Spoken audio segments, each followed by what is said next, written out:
Bismillahirrahmanirrahim. Allahumma ya 'azima sultan ya kadim al-ihsan ya daiman ni'am ya kathir al-jud ya wasi' al-'ata ya khafi al-lutuf ya jamil as-sum'a ya haliman la ya'jal. Shalli ya rabbi ala sayyidina Muhammadin wa alihi wa sahbihi wa ala sahabati ajma'in. Allahumma lakal hamdu syukra wa lakal mannu fadla wa anta rabbuna haqqan wa nahnu 'abiduka ridha wa anta lam tazal lidzalika ahla ya muyassira kulli 'asir wa ya jabira kulli kasir wa ya sahiba kulli farid wa ya mughniya kulli fakir wa ya muqawwiya kulli dha'if wa ya ma'mana kulli mahif yassir 'alaina kulli 'asir wa taysir 'asir wa 'alaika yasir. Allahumma ya man la yahtaju ila al-bayan wa tafsir hajatuna kathir wa anta 'alimun biha wa khabir. Allahumma inni akhafu minka wa akhafu mimma yakhafu minka wa akhafu mimma la yakhafu minka.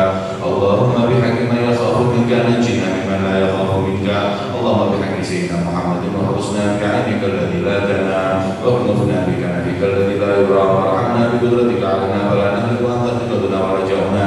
Sallallahu ala sayyidina Muhammadin wa ala alihi wa sahbihi wa sallam fi kulli waqtin abada 'ala qalbihi wa ridha nafsi wa zinata 'arshihi wa midada kalimatihi. Allahumma inna nas'aluka ziyadatan fid din wa barakatan fil 'umur wa sihhatan fil jasad wa sa'atan fil rizq wa tawbatan qabla al-maut wa syahadatan 'inda al-maut wa maghfiratan ba'da al-maut wa 'afwan 'inda al-hisab wa amanan min al-'adab wa nasiban min al-jannah. Rasulna nadhara ila wajhikal karim wa sallallahu ala sayyidina Muhammadin wa ala alihi wa sahbihi wa sallam. Subhana rabbika rabbil 'izzati 'amma yasifun wa salamun 'alal mursalin walhamdulillahi rabbil 'alamin fi kulli lahzatin abada 'adada khalqihi wa ridha nafsihi wa zinata 'arshihi wa midada kalimatihi. Bismillahirrahmanirrahim. Alhamdulillahi rabbil 'alamin wassalatu wassalamu ala asyrafil anbiya'i wal mursalin sayyidina Muhammadin wa ala alihi wa sahbihi ajma'in. Qala Imam Abdullah bin Ali al-Haddad radhiyallahu ta'ala anhu fi kitabih Nasa'ih Diniyah wal Wasaya al-Imaniyah radhiyallahu ta'ala anhu wa nafa'ana Allah bi 'ulumihi fid dharain amin. Bila an qala radhiyallahu ta'ala anhu wa an ya'taqid fadla ashabi Rasulillah sallallahu alaihi wasallam wa tartibahum wa annahum 'udulun akhyarun umanahun la yajuzu sabbuhum wa la gadah fi ahadin minhum wa anna al-khalifata al-haqqa ba'da Rasulillah Abu Bakar Siddiq thumma Umar al-Faruq thumma Uthman al-Syahid thumma Ali al-Murtada radhiyallahu ta'ala anhum wa an ashabi Rasulillah ajma'in wa an tabi'ina lahum bi ihsanin ila yaumiddin anna wa ma'hum bi rahmatika Allahumma ya arhamar rahimin.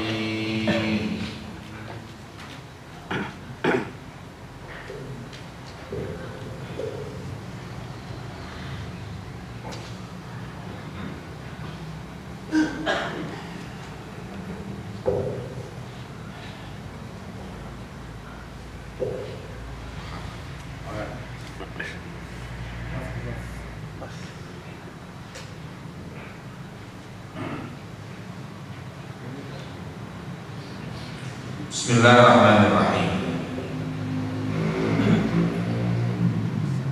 Setelah di minggu yang telah lalu kita mengkaji tentang pentingnya kita meyakini bahwa kita akan memandang zat Allah, maka di akhir pembahasan kita dalam kitab Aqidatul Islam ini adalah i'tiqad, keyakinan maupun akidah tentang keutamaan para sahabat-sahabat Nabi kita Muhammad SAW.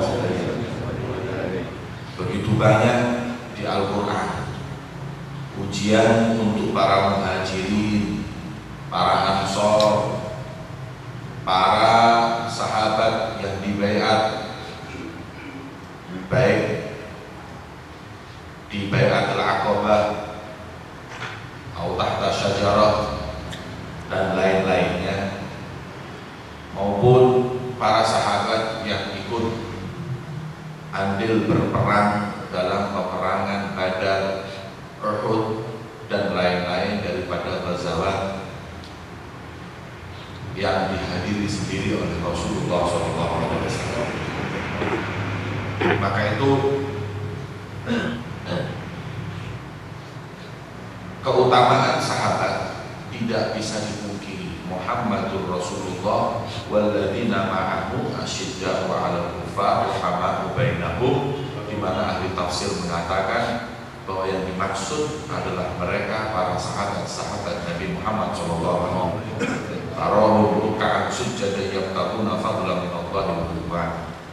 Melihat mereka sujud dan ruk'ah, selalu rukuk sujud, tiada lain pujian tersebut untuk para sahabat Nabi Muhammad. Adapun makna sahabat itu apa? Sahabat itu definisinya adalah man ijtama'a bin nabi mu'minan wa mata 'alal iman. Sahabat ialah seorang yang bertemu dengan Nabi dalam keadaan beriman, walaupun cuma sekali, walaupun dalam keadaan tidur, terus dilihat Rasulullah atau dia yang lihat Rasulullah tidur, kemudian mengakhiri hidupnya dengan keimanan. Itu namanya sahabat. Walaupun sempat murtad, tapi kalau dia kembali lagi ke Islam, itu pun masih dinamakan sahabat, sebagaimana yang didefinisikan oleh para fuqaha.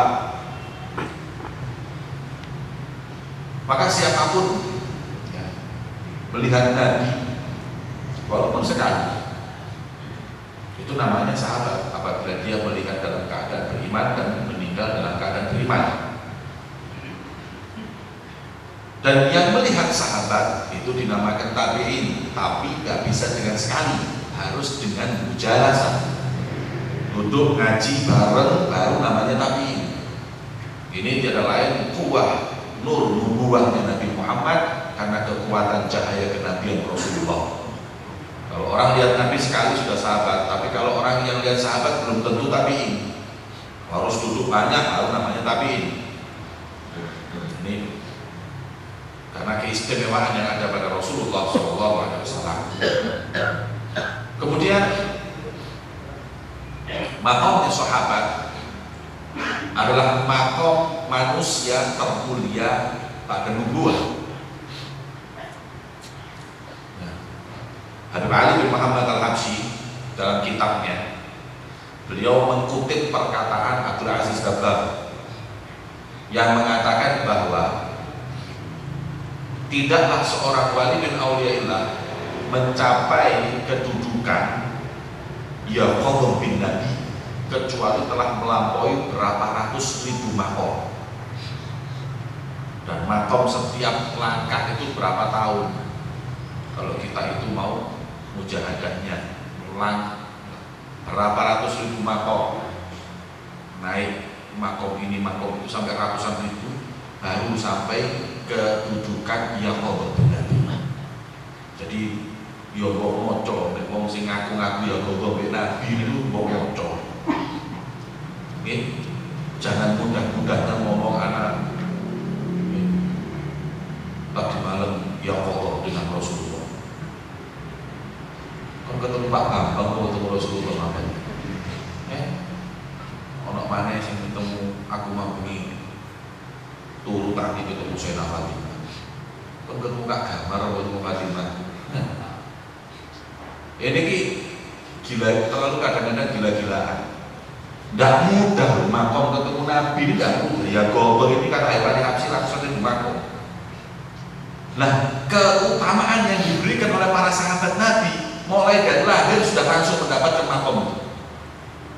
Makanya kata ulama, mahma farqa fil ilmi wal adabi wal akhlaq wal ibadah minat tabi'in lam yafukhumul ashabu Rasulillah. Mahma farqa, tabi'in lebih alim pun, lebih ahli ibadah pun, lebih berakhlak pun, lebih apapun, tidak akan pernah bisa menggapai kedudukan paling rendahnya sahabat. Gak mungkin, itu tabi'in loh, pokoknya kita ini tabi'in yang cuma antara dia dengan Nabi hanya beberapa tahun. Tidak mungkin. Saya masih ingat dan masih dengar kata guru saya Habib Umar bin Muhammad bin Salim bin Hafid. Beliau mengatakan mahmafah tabi'in wa man ba'dahum minal aqtab minal semua, tidak ada yang bisa mendahului sahabat. Tidak mungkin. Sampai kedudukan Habib Abdurrahman Segaf yang begitu mulia, punya anak 13 semuanya aqtab, maka dipuji mafil aqwan mithul Abdurrahman ya al-alamatul dunia Abdurrahman Begi. Kemudian tapi selalu senantiasa mengatakan ta'aduban, bahwa aku mengatakan bahwa tidak ada di alam semesta ini yang lebih mulia di mataku selain sahabat. Itu disebut seperti itulah. Tidak ada yang berani ngomong tentang sahabat ini kalangan. Sebab makomnya goboh bin Nabi dengan keagungan mahabbah sekali itu langsung di makom. Lah sahabat tiap hari ketemu ya. Apalagi Sayyidina Abu Bakar. Sudah tidak tahu lagi makomnya gimana orang-orang ini. Kemudian ada pertanyaan, ada pernyataan, bukan pertanyaan. Pernyataan yang mengatakan seperti ini. Oh, kalau gitu Abu Jahal, Abu Lahab makomnya ya tinggi. Bodoh iki wong. Ya. Dijawab oleh ulama. Fa inna sahabah ra'au Muhammad Rasulullah. Adapun Abu Jahal wal musyrikun wal kufar tidak lihat Rasulullah, tapi ra'au yatima Abi Thalib. Nabi Muhammad ini bukan Rasulullah, Nabi Muhammad ini yatimnya Abu Thalib, peliharaannya Abu Thalib. Makanya dia nggak dapat apa-apa. Tapi kalau sahabat ta'zim, ini utusannya Allah ini. Ini Nabi yang karenanya Allah ciptakan alam semesta. Cara pandang seperti itulah yang mengangkat kedudukan mereka. Dan di antara sahabat ada fadhail, keutamaan satu dengan yang lainnya. Satu dengan yang lainnya. Ini ulama beda pendapat. Ada yang mengatakan urusan afdoliyahnya para sahabat Allahu a'lam, yang paling tahu Allah, karena afdoliyahnya karena Allah. Tapi ada yang mengatakan tidak, kita bisa mengetahuinya dengan nas yang turun dari kitab dan sunnah. Saya bisa mengatakan ini lebih afdol daripada ini karena banyaknya keutamaan yang disampaikan Rasulullah. Nah, kalau yang seperti itu yang diyakini oleh kita Ahlussunnah wal Jamaah. Maka yang dikatakan ini ya'taqid fadl ashabi Rasulullah wa tartibahum. Keutamaan sahabat yang paling afdal kata tartibil khilafah. Paling afdalnya sahabat yang pertama adalah Sayyiduna Abu Bakar Siddiq, karena beliau yang pertama kali masuk Islam, yang menemani Rasulullah hijrah, yang di Ghor sampai Allah sendiri yang menstempel kesahabatan Abu Bakar dengan Rasulullah. Makanya ulama berkata, kalau orang mengingkari suhbah, pertemanan Sayyidina Ali, Sayyidina Utsman, masih belum kita katakan kafir. Tapi kalau sudah ada yang mengatakan Abu Bakar bukan sahabat Nabi Muhammad, langsung stempelan kafir. Kenapa? Karena pertemanan antara Rasulullah dengan Sayyidina Abu Bakar maktub dalam Al-Quran. Qala li sahibihi la tahzan innallaha ma'ana. Ketika berkata kepada sahibihi, temannya, suhbah. Jadi kesahabatan Abu Bakar sama Rasulullah ini maktub di Quran. Man ankar suhbata Abi Bakar faqad irtadda. Nggak bisa diapa-apakan. Dan ini Sayyidina Abu Bakar orang terbanyak duduk dengan Rasulullah dari zaman Rasulullah masih afrad masuk Islam. Masih beberapa gelintir orang masuk Islam. Makanya sahabat ulama berkata, siapakah orang yang pertama kali masuk Islam? Minar rijal Abu Bakar. Namanya orang yang tua. Orang-orang muda-muda Sayyidina Ali. Perempuan Sayyidatuna Khadijah. Itu yang pertama kali masuk Islam. Maka itu pertama Sayyidina Abu Bakar, kemudian kemudian yang kedua Sayyidina Umar, ketiga Sayyidina Ali, ketiga Sayyidina Utsman, dan Sayyidina Ali khilaf. Jadi Sayyidina Abu Bakar, Sayyidina Umar, Utsman, wa Ali khilaf. Ada mengatakan Utsman kemudian Ali. Ya. Ini yang kita pegang, akidah seperti ini. Adapun kalau ada orang yang mengatakan ini lebih afdol daripada ini, kalau hanya karena afdol, karena mahabbah, saya lebih cinta Sayyidina Ali karena saya suka dengan keutamaannya. Cinta, tapi saya nggak mengatakan bahwa Sayyidina Ali lebih unggul daripada yang lain. Hanya karena kecintaannya, silahkan, siapapun boleh. Tapi kalau Anda mengatakan ini lebih afdol daripada ini lebih afdol, jangan. Lebih afdol adab dengan akidah yang kita pegang saat ini, bahwa afdoliyahnya tergantung dengan tertibnya khilafah. Tapi kita jangan, karena ini jangan kita mengeklaim orang yang mengatakan fulan lebih afdol, Utsman lebih Ali lebih afdol dari Utsman, kemudian kita stempel bahwa dia ini bukan Ahlus Sunnah wal Jamaah atau keluar, ini tidak bisa. Ya.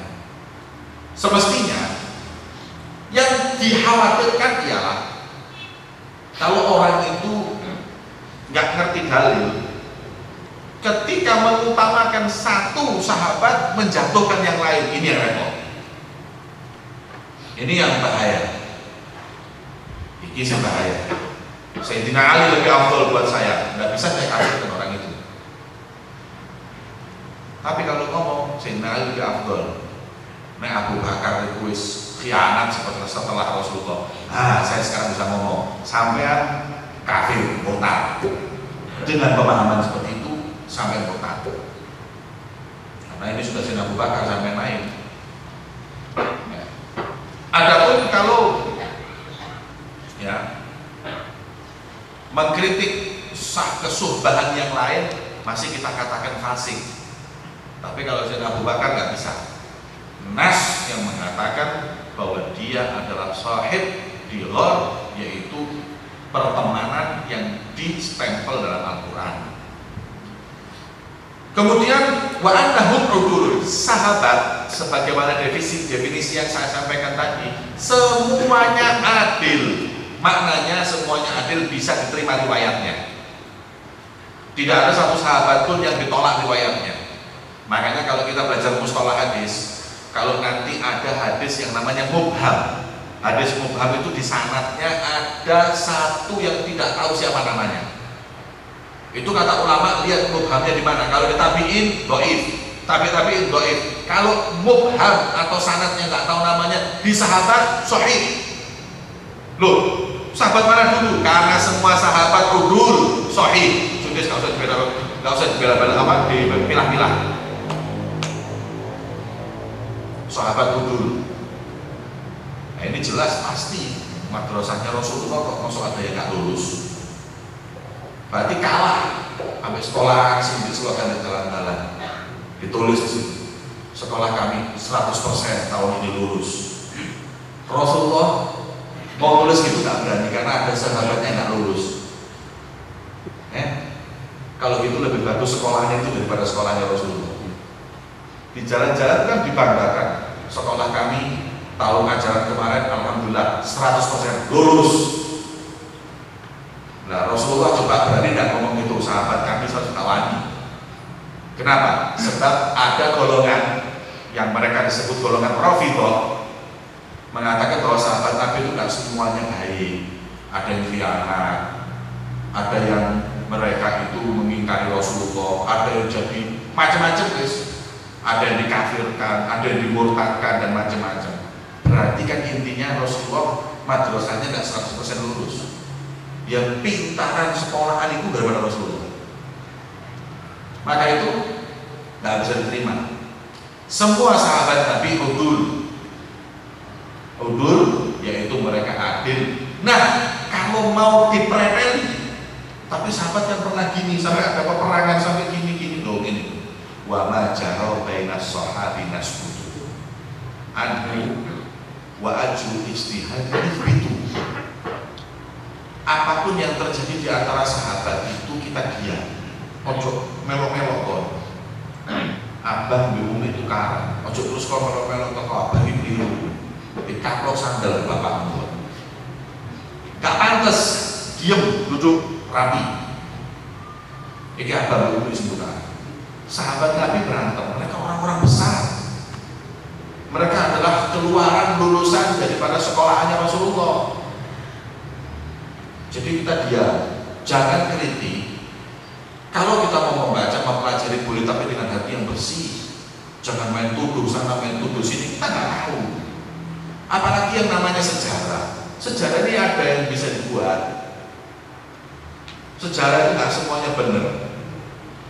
Kita pegang nas saja Al-Quran tentang keutamaan sahabat, dan kita pegang nas hadis-hadis yang mengutarakan tentang keutamaan sahabat Nabi Muhammad SAW. Riwayat banyak yang namanya sirah, kalau kita belajar, masya Allah, lebih dari fikih. Hijrahnya Nabi tahun berapa? Khilaf sampai 12 tahun.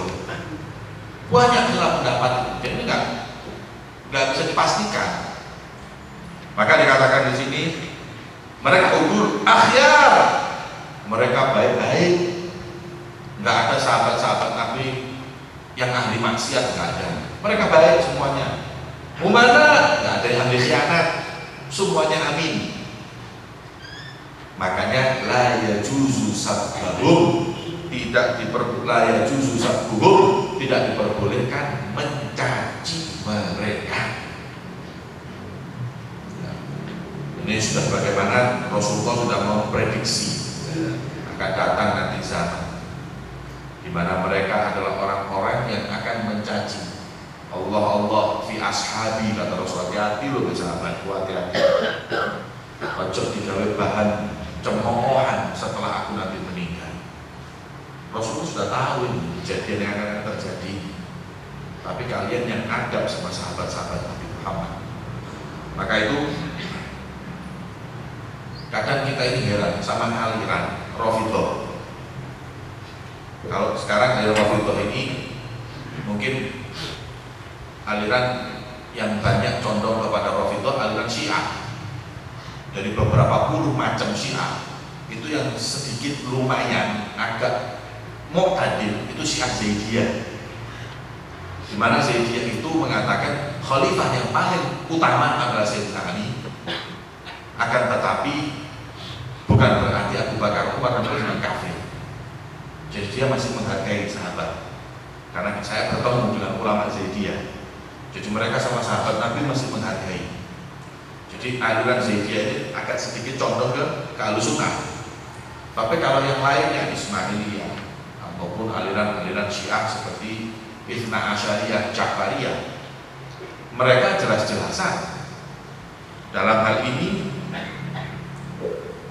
mencaci para sahabat Nabi Muhammad SAW. Nah, ini sama sekali tidak bisa diterima dan itu adalah perbuatan yang tidak benar.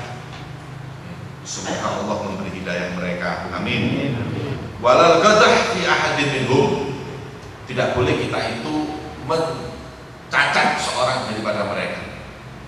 Nah ya, kalau kita pikir, yang dipikir-pikir,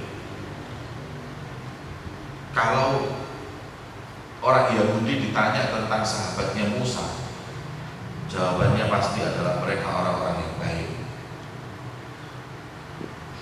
Kalau Nasrani ditanya tentang sahabat Isa, maka mereka akan menjawab Hawariyun adalah orang-orang yang mulia.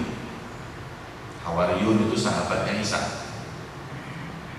Kalau kita Ahlussunnah wal Jamaah, panjenengan sedaya Habib Jamal, kita ngerti tentang keutamaan sahabat Nabi Muhammad, jawabannya udul, akhyarun, umana, sebagaimana disampaikan Sayyidina Abdullah bin Ali al-Haddad. Nah, kalau orang Syiah ditanya tentang sahabat Nabi, jawaban mereka banyak yang murtad, munafik. Buktinya mereka itu setelah sepeninggal Nabi Muhammad, mereka berbelok, menyakiti keluarga Nabi, macam-macam. Lah kan pikir-pikir kok Yosef api anu Yahudi ben Nasrani. Yahudi sama Nasrani bisa adab bersama Nabi. Loh, kok ini kok bisa seperti itu nih, gimana? Gak paham saya. Maka itu ya, hal-hal yang seperti ini keluar daripada akidah yang kita yakini, yaitu akidah Ahlussunnah wal Jamaah. Wa anal khalifatul haq ba'da Rasulullah Abu Bakar, khalifah yang hak. Rasul belum pernah menyatakan wasiat kepada siapapun. Ya, ingat-ingat, Nabi belum pernah menyatakan wasiatnya kepada siapapun tentang kekhilafahan setelahnya. Kalau Nabi sudah menentukan khalifah setelah kufuran, yang berani nentang Nabi itu siapa? Dan kalau memang tentang kekhilafahan itu sesuatu yang urgent, kenapa nggak tercantum dalam hadis mutawatir? Nggak masuk akal. Hal seurgent sepenting ini orang Nabi tidak disembunyikan. Berarti memang Nabi tidak menentukan seorang pun dari sahabat sebagai khalifah, tetapi wa amruhum syura bainahum. Nabi membuka pintu musyawarah pilih sendiri. Maka dari itu kita Ahlussunnah wal Jamaah meyakini bahwa khalifah setelah Nabi musyawarah, dan yang terpilih saat itu adalah Sayyidina Abu Bakar Siddiq radhiyallahu ta'ala anhu. Dan dibaiat oleh semua sahabat, termasuk Sayyidina Ali sendiri membaiat. Kalau ada yang mengatakan Sayyidina Ali itu membaiatnya terpaksa, takiyah, nanti dulu. Masalah khalifah ini, masalah khilafah nggak main-main. Penerus Rasulullah ini, ujuk bulinan. Lah apakah Sayyidina Ali yang sudah jelas-jelas dipilih sebagai penerus Rasulullah kemudian tidak membuat suatu pernyataan bahwa aku khalifah? Ini perintah. Apa Sayyidina Ali nggak berani mengatakan wasiatnya Nabi Muhammad? Oh ya gak beres. Makanya kadang-kadang orang-orang itu seakan-akan mau muji Sayyidina Ali, tambah justru melecehkan Sayyidina Ali. Terus gak usah Sayyidina Ali, Habib Jamal ya. Kalau seumpama dikasih mandat sama Rasulullah, yo wani ya, jadi saya khalifah. Mbok terima gak mbok terima, sakarmu, sebab ini perintah dari Rasulullah. Yang membaiat saya alhamdulillah, gak membaiat monggo. Yang penting saya menyatakan apa yang dikatakan Rasulullah. Tapi karena memang ini tidak ada nas, tidak ada perintah siapa jadi khalifah, ya musyawarah. Maka itu ya perlu kita ketahui bahwa sesungguhnya khilafah ini yang paling berhak sepeninggal Nabi Muhammad adalah pertama Sayyidina Abu Bakar Siddiq. Setelah Sayyidina Abu Bakar meninggal, musyawarah lagi dan akhirnya Sayyidina Umar terpilih. Setelah Sayyidina Umar terpilih, meninggal Sayyidina Umar, musyawarah lagi, terpilihlah Sayyidina Utsman bin Affan. Setelah Sayyidina Utsman, musyawarah lagi, terpilihlah siapa? Sayyidina Ali bin Abi Thalib. Setelah Sayyidina Ali bin Abi Thalib meninggal, terpilihlah anak beliau Sayyidina Hasan.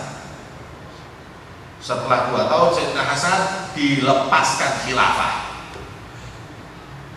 Khilafah ini dilepas karena ruwet Abi Yazid, ya, bin Muawiyah dengan sahabat Muawiyah.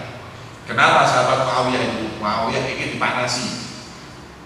Sayyidina Ali itu memang sengaja katanya dia mendukung yang membunuh Utsman bin Affan karena dia mau jadi khalifah. Dipanasi sampai perang Jamal terjadi. Setelah dengan Sayyidina Aisyah fitnah. Setelah Sayyidina Aisyah peperangan terjadi, selanjutnya perang Siffin dengan Muawiyah. Tapi akhirnya semua peperangan dimenangkan oleh Sayyidina Ali hingga akhirnya Abdurrahman bin Muljam yang saat itu membunuh Sayyidina Ali bin Abi Thalib. Setelah itu Khalifah Sayyidina Hasan diumak-umak. Setelah diumak-umak Sayyidina Hasan melepas khilafah. Tapi Sayyidina Hasan ini sudah diprediksi oleh Rasulullah, sudah dikatakan Rasulullah bahwa nanti cucuku Hasan ini yang akan menjadi pendamai antara dua kubu besar. Ketika Sayyidina Hasan memegang khilafah, banyak yang tidak terima. Kata Sayyidina Hasan, yang kepingin jabatan itu sopo, saya dipilih secara musyawarah. Kalau daripada tukaran dan perang, mending teknik lo jabatan. Nah, selesai. Ini masalah khilafah dhahirah. khilafah dhahirah, khilafah yang dhahir. Akan tetapi perlu kita ketahui bahwa khilafah ini ada dua, khilafah dhahirah dan khilafah batinah. Kekhilafahan yang memang ada pada Nabi dan diberikan hal ini kepada selanjutnya orang yang dipilih oleh Rasulullah, bukan yang dhahir. Kalau yang dhahir ini melalui musyawarah, tapi kalau khilafah batinah ini adalah warisan dari Nabi yang nggak mungkin dipilih kecuali orang-orang yang mulia. Ulama berkata bahwa khilafah itu dhahirah wa batinah ijtama'ata bin Nabi sallallahu alaihi wasallam. Sepeninggal Rasulullah, khilafah ini dibagi dua, khilafah dhahirah wa khilafah batinah. Khilafah dhahirah ini diberikan Sayyidina Abu Bakar, tapi batinah tetap dipegang oleh Ahlul Bait Rasulullah, dipegang Sayyidina Ali.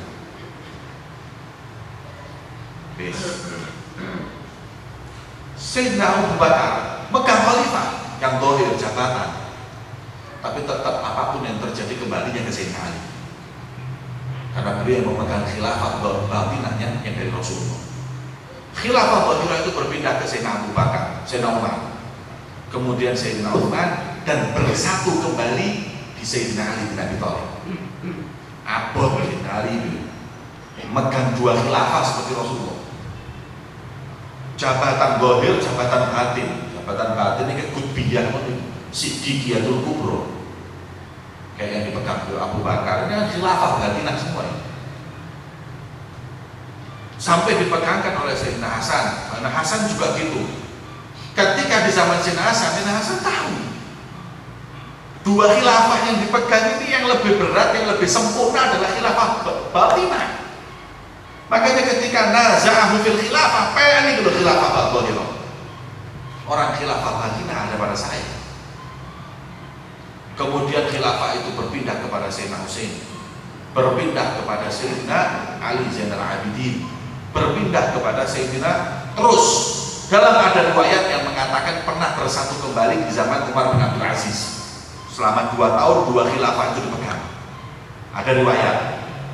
Dan yang mengatakan terus Sayyidina Ali Zainal Abidin tetap khilafah, mau dipegang Abbasiyah, mau di khilafah dipegang Utsmaniyah, mau dipegang Fatimiyin, mau dipegang sana, itu semuanya adalah khilafah yang dhahirah.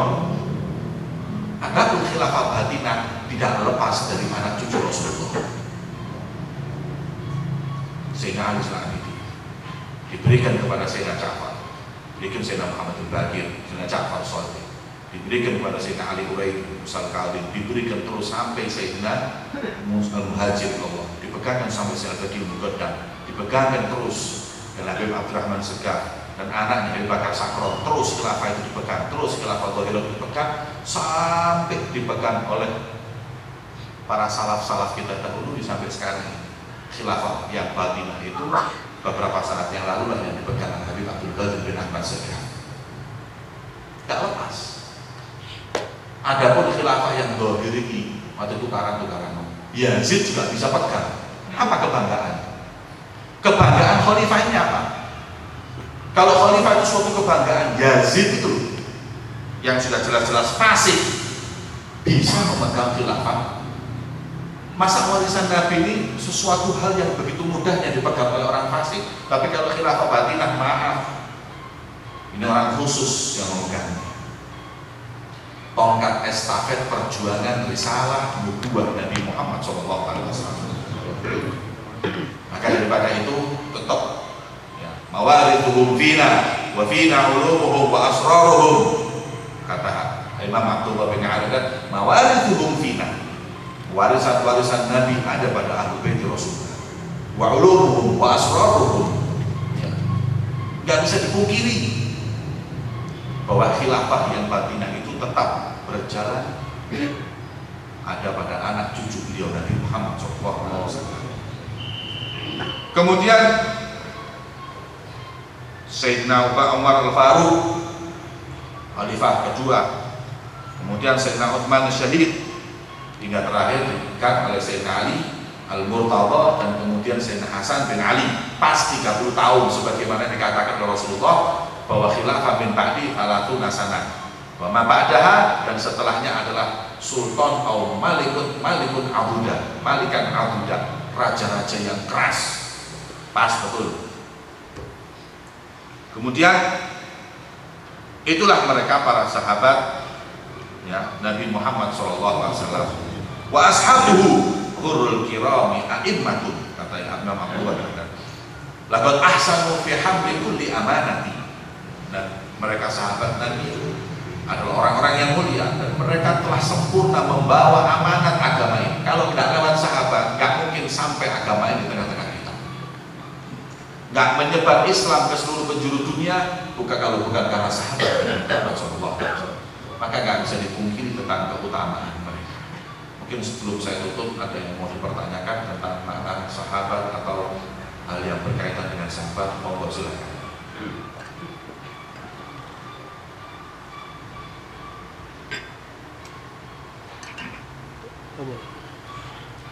Untuk masalah khilafah batiniyah ini, apakah proses perpindahannya juga melalui musyawarah seperti kekhilafahan zahiriyah? Tidak, itu khususiyah yang diberikan ya, oleh mereka orang yang mendapat khilafah tersebut kepada orang yang dia ahlan bid'ah. Itu orang yang mampu diberikan kepada fulan, diberikan kepada fulan. Untuk mengetahui apa yang memegang kekhilafahan batinnya sekarang itu bagaimana, Ustaz? Ya, orang yang mengetahui tentang martabat Siddiqiyatul Kubra biasanya para aulia. Seperti kayak Habib Abdul Qadir bin Ahmad itu disepakati oleh ulama bahwa dialah yang sekarang memegang derajat Siddiqiyatul Kubra atau yang disebut dengan kutub, dan beliau langsung berkhilafah. Adapun setelah itu sekarang ini wallahu a'lam yang pegang siapa ini ya, mungkin masih belum terlihat, tapi pasti akan ada saatnya akan tampak ya, sebelum beliau itu siapa, sebelum itu apa jelas. Sekarang ini masih kelihatannya belum nampak, tapi akan nampak mungkin setelah ini beberapa saat lagi.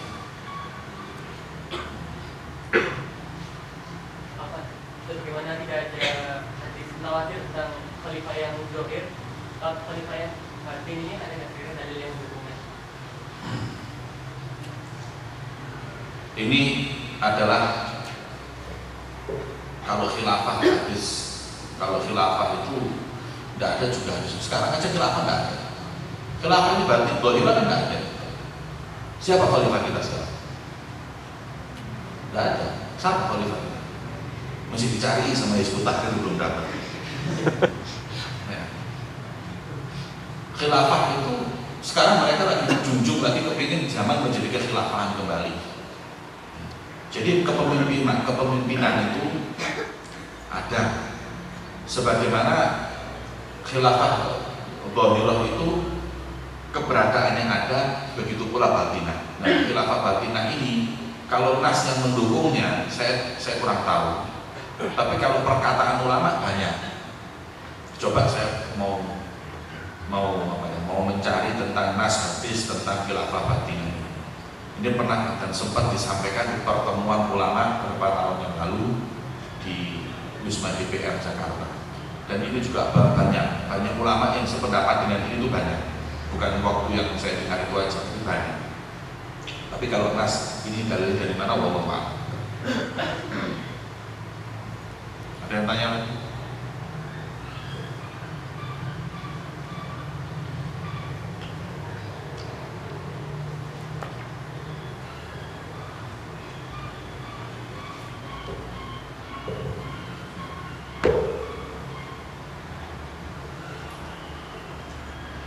Alhamdulillah, kita tahu tentang keutamaan para sahabat Nabi, tentang keutamaan Sayyidina Abu Bakar. Abu Bakar sudah nggak bisa lagi kita pungkiri keutamaan.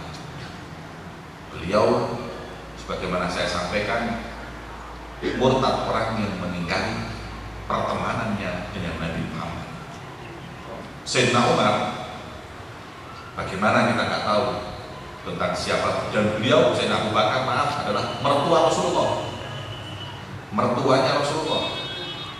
Nah, kalau mertuanya Rasulullah ini masa nggak Kita mau pilih mertua aja milih-milih, apalagi Rasulullah. Ya. Jadi sudah keutamaan beliau nggak bisa dipungkiri. Sayyidina Umar bin Khattab. Kalau Sayyidina Umar bin Khattab juga mertua Rasulullah, Hafsah anaknya dinikahi oleh Rasulullah. Ya. Kemudian Sayyidina Umar juga nikah dengan siapa? Anaknya Sayyidina Ali. Ya. Jadi Sayyidina Ali ini mertuanya Sayyidina Umar. Mereka itu nggak bisa dipisah sudah. Sayyidina Utsman bin Affan mantunya Rasulullah, bahkan mantu 2 kali. Satu anaknya dinikahi, meninggal dunia, dikasih lagi. Dalam riwayat mengatakan bahwa kanat li mi'ah bintin la itu Utsman. Kalau saya punya 100 anak putri, mati tak kayak namanya, mati tak kayak sampai 100 tak kayak namanya buat Utsman. Ini hadis mengatakan seperti itu. Kalau punya 100 putri saya kasih. Lah maksud Rasulullah ngomong gitu kok sama orang yang munafik? Iya apa sih? Kok kabeh munafik sih? Gak munafik sombong. Apa sih gak munafik sih lulusan Iran kok? Nek mentuan Iran gak munafik. Tapi nek mentuan itu kok Iran gak munafik. Seperti disebutkan bahwa dalam kitab mereka disebutkan bahwa semua sahabat itu murtad kecuali beberapa orang. Siapa mereka? Salman Al-Farisi itu Iran. Ya. Terus berapa lagi? 2. Semuanya kebanyakan dari Iran. Dari situ kok Iran kok nggak munafik. Nah, ini kan aneh. Tidak bisa diterima. Akal atau dalil. Jadi apa namanya? Keutamaan Sayyidina Ali. Madinatul ilmi wa aliyul babuha. Soal apa namanya ahli kisah. Sejono nek Sayyidina Ali mantu nek Kanjeng Nabi dengan putri yang paling dicintai dan diminta sama Rasulullah, bukan minta dia. Nggak main-main Sayyidina Ali. Nah, semuanya sahabat ini sangat mulia. Sayyidina Utsman mulia, Sayyidina Umar bin Khattab. Allahumma a'izzal Islam bi ahadi Umarin. Masuk Islamnya Sayyidina Umar itu doanya Rasulullah. Kan ngono. Ya Allah, masukkanlah Islam, muliakan Islam dengan 2 Umar. Yang satu Amr, bukan Umar, Amr. Itu Abu Lahab. Yang satu lagi Abu Lahab atau Abu Jahal. Yang satu lagi Umar bin Khattab. Antara 2 Umar ini ya Allah, muliakan Islam dengan masuknya 2 Umar, pendekar-pendekarnya orang musyrikin ketika itu. Rasulullah itu doa minta agar satu di antara 2 Umar ini masuk Islam, dan yang dipilih akhirnya Sayyidina Umar bin Khattab. Lah apakah orang yang masuk Islam yang atas doanya Rasulullah ini akhirnya jadi munafik? Ini ya apa sih, gak paham. Maka daripada itu, ayo hal-hal yang kadang-kadang tidak masuk di akal ini jangan gampang atau mudah kita terima, khususnya yang berkaitan dengan keutamaan para sahabat-sahabat Nabi kita Muhammad SAW. Oke, monggo semoga Allah meridhoi mereka semua, dan semoga kita kelak bersama mereka sahabat-sahabat Nabi Muhammad SAW fil firdausil a'la, di surga yang paling tinggi dengan para nabiyyin wasiddiqin wasyuhada wassalihin. Amin ya rabbal alamin. Wa nas'alullah subhanahu wa ta'ala an yaftah alaina wa alaikum futuhal arifin wa yafaqihna wa iyyakum fid din wa ya'allimna wa iyyakum at-ta'wil wa yahdina wa iyyakum ila sawa'i sabil wa yarzuqna wa iyyakum fahman nabiyyin wa hifdzal mursalin wa ilham malaikatul mukarrabin ala hadhihi niyyat wa kullu niyyatin shalihah jami'an bi khairid dunya wal akhirah. Allahumma shalli wa sallim alaihi wa ala alihi wa sahbihi. Al-Fatihah.